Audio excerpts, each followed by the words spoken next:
The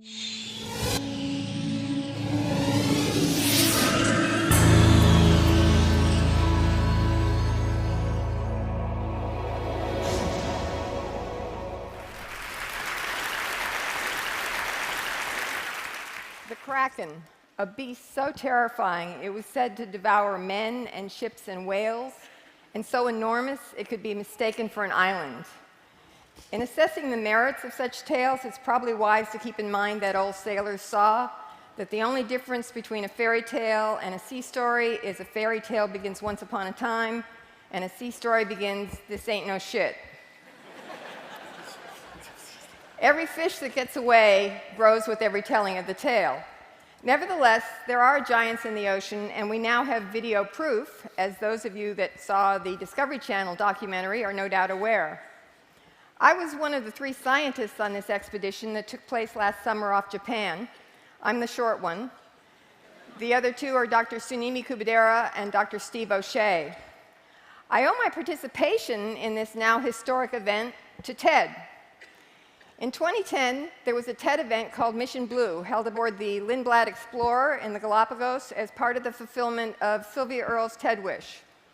I spoke about a new way of exploring the ocean, one that focuses on attracting animals instead of scaring them away.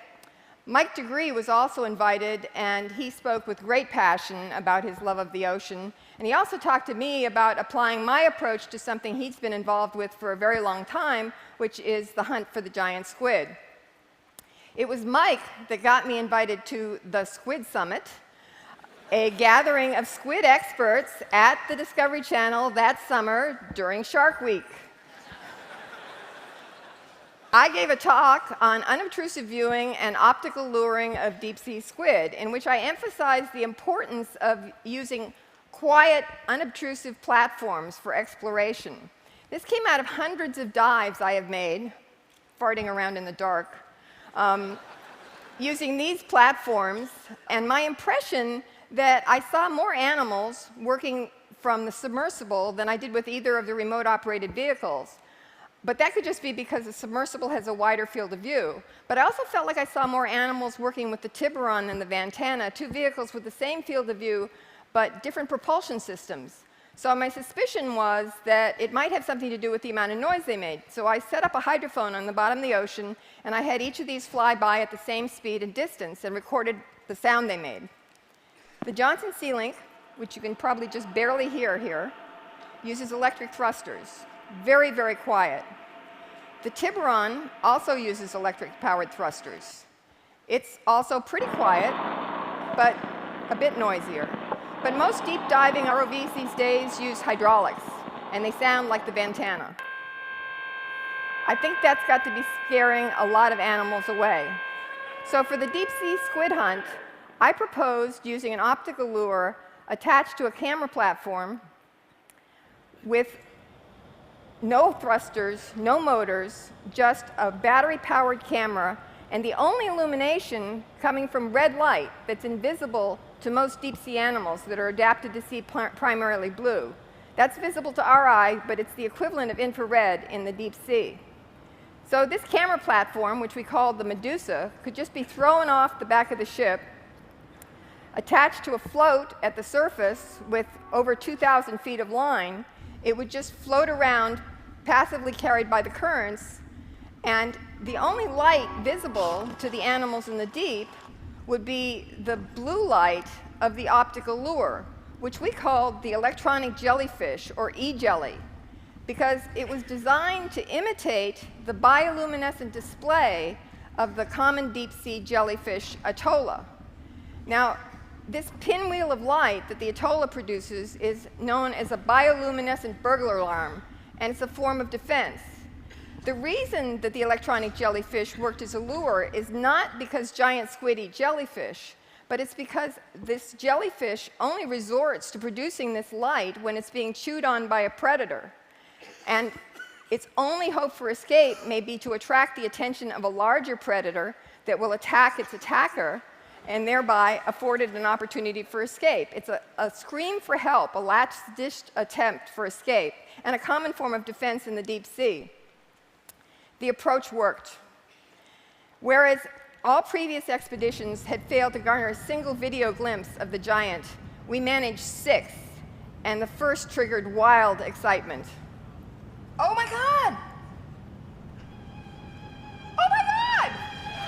Are you kidding me? It's just hanging. It was like it was teasing us, doing a kind of fan dance. Now you see me, now you don't. And we had 4 such teasing appearances. And then on the 5th, it came in and totally wowed us.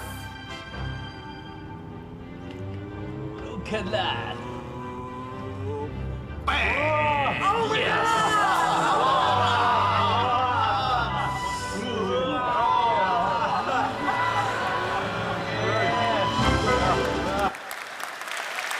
The full Monty.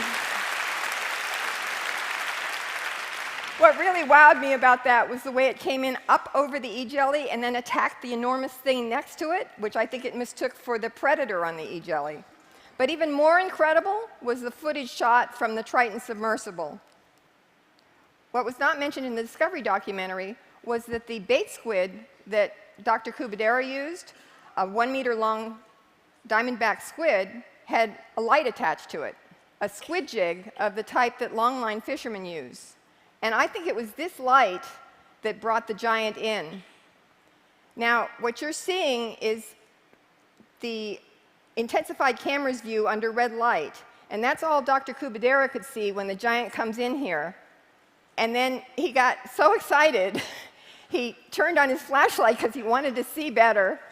And the giant didn't run away, so he risked turning on the white lights on the submersible, bringing a creature of legend from the misty history into high-resolution video. It was absolutely breathtaking. And had this animal had its feeding tentacles intact and fully extended, it would have been as tall as a 2-story house. How could something that big live in our ocean and yet remain unfilmed until now? We've only explored about 5% of our ocean. There are great discoveries yet to be made down there. Fantastic creatures representing millions of years of evolution and possibly bioactive compounds that could benefit us in ways that we can't even yet imagine. Yet we have spent only a tiny fraction of the money on ocean exploration that we've spent on space exploration. We need a NASA-like organization for ocean exploration because we need to be exploring and protecting our life support systems here on Earth. We need... Thank you. Exploration is the engine that drives innovation. Innovation drives economic growth.